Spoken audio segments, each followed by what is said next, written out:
jalannya pelan-pelan lambat-lambat ngurusin yang gak buru-buru, dia teriak, "Kotibuni, buruan urusin gua, Kotibuni buruan mandiin gua, bungkus gua, sholatin gua, kubur gua." Ono cewek udah manggilin baik. Resep gak kalau dipanggilin cewek Pak RW? Hah? Semangat gak kira-kira? Masya Allah, iya. Jangankan jalan yang misalkan jalan mulus, jalan kedebruk juga becek blok diparanin kalau gede cakep mah. Ya, nah semangat nggak kira-kira? Tuh kalau matinya membawa amal yang soleh.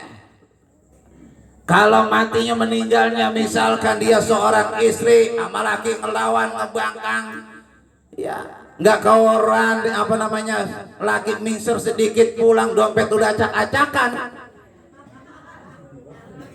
Yang tahu paling kenceng romanya dia tuh. Nih istri macam begini nih, ya, sama anak nggak mau ngurusin, ya, sama laki nggak pernah nyeduhin kopi, malu belum ngopi nih, nyeduhnya pedewek, adil buat kita seduhin, emang tamu begitu, ya, ada di sini bini begitu ada, agak ada di sini mah, iya, sono, ya, iya, di sono no, ya, di Citayam. Kan dulunya tinggal sini. Kata malaikat, apa itu yang dibawa? Ya, ruhnya orang yang sulh khotimah dibungkus pakai kain-kain yang berwarna hitam, baunya luar biasa. Kata malaikat bari mencet hidung, buruan sono, bawa, lemparin kayak buruan sono, begitu. Naudzubillah min. Lalu ruhnya orang-orang yang soleh, ruhnya orang-orang yang ketika meninggal yang husnul khotimah, ya, langsung diserahkan kepada Allah Subhanahu wa Ta'ala. Ya, nanti kalau misalkan udah dikubur, ya, 7 langkah baru dikembaliin lah, disitulah dihidupkan lagi oleh Allah Subhanahu wa Ta'ala kita.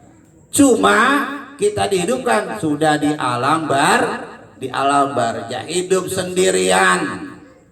Ketika kita tahu dihidupkan mau ditanya oleh kedua malaikat Munkar Nakir, kalau memang kita orang soleh, nggak merasa sempit, nggak merasa gelap, indah tempat, harum semerbak, luar biasa ruh. Ya. Makanya doa kita malam ini kita ikhlas. Yang namanya manusia tidak luput dari salah dan dosa. Terutama suami almarhum bawain biar ridho, biar ikhlas. Perempuan mah gampang, perempuan gampang kalau pengen masuk surga, gampang perempuan masuk surga. Iya, asal lakinya ridho. Kata nenek-nenek, gua nggak punya laki Ustad. Iya, kata janda, gua punya laki Ustad. Lah tuh mau buat janda, lama-lama janda. Iya, Ustad banyak yang bininya atuh kok. Masa nawarin diri ya. Ya. Suaminya ridho, anak-anaknya semuanya ikhlas, insya Allah almarhumah tenang di alam kuburnya luas, ya, seluas mata memandang. Amin ya robbal. Itu masalah ruh. Wa yas'alunaka 'anir ruh, wahai Muhammad, jika ada yang menanyakan kepada kamu tentang ruh, kulir ruh min amri rabbi, katakan ruh itu urusan Tuhan, bukan urusan dia. Bahkan Nabi Muhammad aja bukan urusan itu, ruh itu urusan Allah Subhanahu wa Ta'ala. Wa ma utitum minal ilmi illa qalila, tidaklah aku berikan kamu ilmu kecuali hanya sedikit. Jangan pakai mengutak-atik masalah ruh, bagaimana bentuk dan wujudnya. Ilmu kita amat sedikit, kita nggak bakalan Yang penting bagaimana menjadikan ruh kita itu ada di jasad kita, jasad yang senantiasa bersujud kepada Allah Subhanahu wa Ta'ala. Sujud itu ruh itu akan menjadi ruh yang soleh dan solehah. Dia akan bahagia. Makanya ya, kita yakin dengan ruh bahwa ruh kita ya, nanti di alam barzah dikembalikan oleh Allah Subhanahu wa taala, tujuannya agar bisa merasakan bagaimana nikmat yang Allah berikan di alam barzah maupun azab yang Allah berikan di alam barzah atas dasar perbuatan, kelakuan, balasan yang dikerjakan selama di dunia.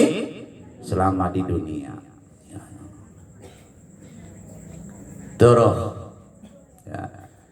Makanya kafa bil mauti wa itu cukup nasihat kematian almarhumah buat nasihat buat anak keturunan suami dan kita semua yang hadir di sini ya, bahwa kita semuanya bakalan mati. Yang gagah jangan merasa lama akan maut dan ajalnya ya, apalagi yang sakit ya.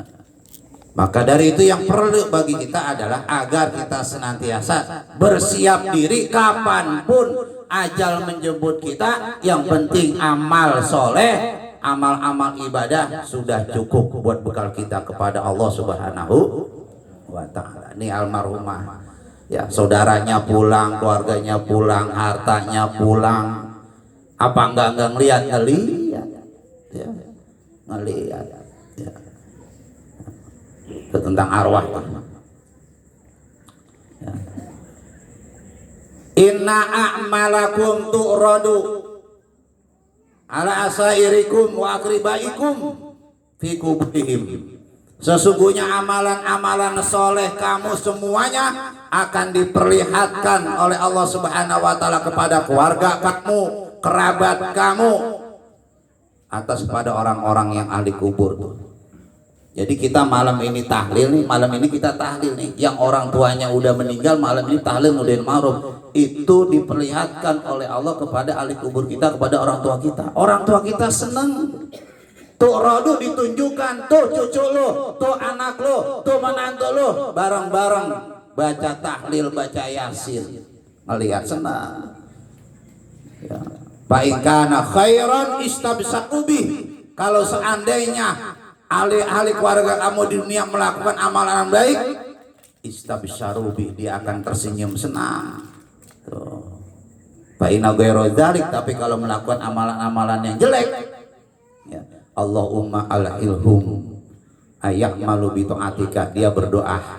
Orang tua kita mendoakan kalau kita tidak sholat, tidak ibadah, tidak sedekah, orang tua kita mendoakan tuh.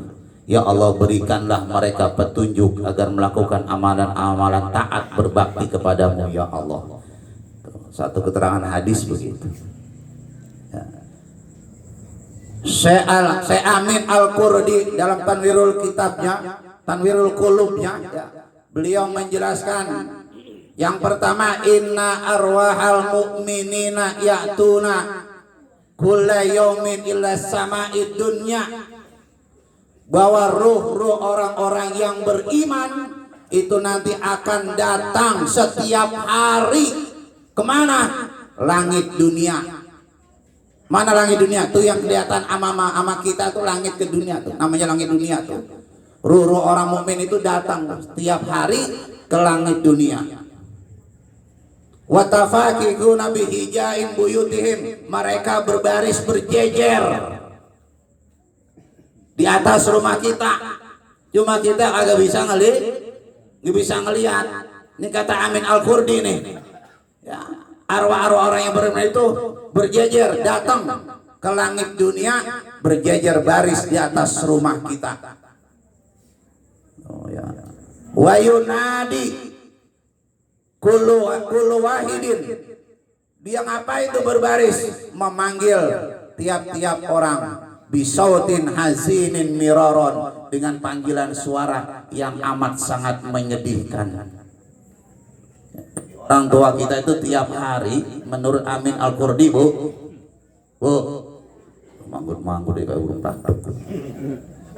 Itu hadir di langit atas, di atas rumah kita, manggilin kita, manggilnya dengan suara yang amat sedih, seolah-olah butuh doa, seolah-olah butuh kiriman, seolah-olah butuh pertolongan. bisautin hazinin miraron, dengan panggilan yang menyedihkan berulang-ulang. Tong neng, manggilin anaknya. Bagaimana manggilnya? Ya ahli, ya aqaribi, ya waladi, wahai keluargaku, wahai kerabatku, wahai anak-anakku. Panggil tuh. Ya. Cuma kita kagak ngedengar. Ngedengarnya di mana? Ngedengarnya tuh di masjid, ngedengarnya tuh di musola. Allahu Akbar tuh panggilan ahli kubur. Allah memanggil artinya apa? Sholat. Itu arwah orang tua lagi ngeliatin. Ketika azan, sholat apa kagak? Ketika hari tua nyetel pengajian, pada ngaji apa kagak? Begitu. Lewat dengernya begitu. Masalah iya kira pengajian ini ngaji ya, mudah-mudahan gua ngaji makanya leluhur gua nanti bisa mendapat rahmat ampunan dari Allah Subhanahu wa taala tuh begitu. Amin ya rabbal alamin. Manggilin tuh dengan suara yang amat sedih. Ya man sakano buyutana, wahai orang-orang yang menempati rumahku. Ya. Ini kata orang tua kita nih, wahai anak-anakku, orang-orang yang menempati rumahku. Walabisu siyabana, orang-orang yang memakai pakaianku. Waktasamu amwalana, dan orang-orang yang membagi-bagikan hartaku. Dia begitu. Ya waladi, ya. Wahai orang-orang yang menempati rumahku. Kita kan punya rumah dari mana? Kita punya rumah dari mana? Lah, pada diem. Makanin aja udah makanin. Pada diem aja. Rumah yang tempat kita tempati dari orang tua. Kagak usah, saya mau boleh bangun sendiri, tanah beli sendiri, ngontrak saya ngontrak sendiri. Emang lu hidup gara-gara siapa? Gara-gara orang pakai ngaku-ngaku rumahnya, pakai ngaku-ngaku pakaiannya. Yang kita pakai adalah pakaian orang tua. Walaupun memang kita yang beli dari hasil kerja kita, karena kita bisa pakai baju bagus, bisa pakai gamis mahal, jilbab mahal, sendal mahal, semuanya atas berkat orang tua. Yang terpenting waqtasamu bi amwalana, wahai orang-orang yang pernah menerima membagikan harta-hartaku. Orang tua kita sudah meninggal, ada peninggalannya, siapa yang nikmatin? Kita sebagai anak.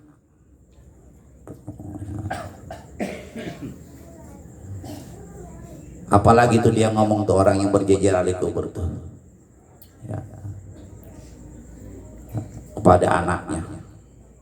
Setelah dia bilang, wahai orang yang menempati rumahku, wahai orang-orang yang memakai pakaianku, wahai orang-orang yang membagi-bagikan hartaku. Hal minkum man yudzakiruna, apakah kamu ingat kepadaku? Ya. Apakah ingat kepadaku? Malam Jumat apakah pernah ngirimin Yasin? Ya. Apakah kamu pernah sedekah buatku? Hal minkum man yudzakiruna, wahai orang-orang, apakah kamu pernah ingat kepadaku? Wa yatafakkuru fi ghurabatina, apakah kamu pernah memikirkan bagaimana keadaanku di alam barzah? Ke orang tua kita tuh, ahli kubur kita, apakah kamu memikirkan bagaimana keadaanku di alam barzah? Dapat nikmatkah atau dapat azabkah? Yang pasti kita orang yang beriman, setiap doa yang kita bacakan akan menjadikan nikmat buat ahli kubur.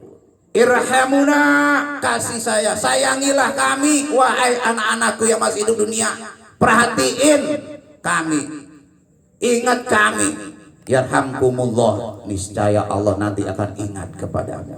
La tabkhilu alaina, jangan kau pelit kepadaku. Ya, dia minta tuh, artinya apa? Jangan kau pelit buat ngedoain kami. Jangan kau pelit buat ngedoain orang-orang yang sudah meninggal. Qabla ang tasiru mislana, sebelum kau menjadi seperti kami.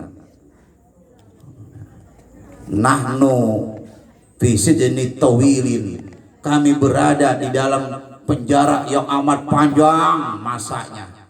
Dia bilang begitu lah. Orang tua kita kan. Kami berada dalam penjara yang amat panjang. Wa hisni syadidin, dan dalam pengawasan yang amat ketat oleh para malaikat. Nah, itulah keadaan arwah orang-orang yang beriman. Berarti apa? Setiap hari orang beriman itu bisa melihat bagaimana amal perbuatan anak keturunannya. Maka bahagialah orang tua kita kalau mempunyai anak yang soleh. Udah masyhur hadisnya ya, 3 amal yang akan menyelamatkan kita di alam kubur, ya, yaitu sedekah jariyah, ilmu yang terakhir anak yang soleh, anak yang selalu mendoakan kedua orang tuanya, anak yang selalu memikirkan bagaimana keadaan orang tuanya di alam barzah, bukan setelah mati begitu saja. Berziarah ke orang tua cuma setahun kali lebaran, itu kebawaannya buru-buru, baik buru-buru. Iya. Padahal jaraknya cuma setahun sekali. Ya, maka dari itu sekarang tidak sulit hadirin. Setiap malam Jumat ya Allah lah, kita setiap hari tidak bisa mendoakan orang tua kita. Lewat sholat cukup doa buat orang tua. Kita sholat saja buat orang tua sudah cukup. Nyampe pahala sholat kita buat orang tua. Apalagi sampai baca Al-Fatihah. Pokoknya setiap amal kebaikan kita akan membawa manfaat buat kedua orang tua kita, keturunan-keturunan kita yang sudah meninggal. Disinilah letak nasihat sebuah kematian yang Allah takdirkan kepada seseorang. Mudah-mudahan kita kelak mati dalam keadaan husnul khotimah. Sekian, terima kasih. Assalamualaikum warahmatullahi wabarakatuh. Waalaikumsalam warahmatullahi wabarakatuh.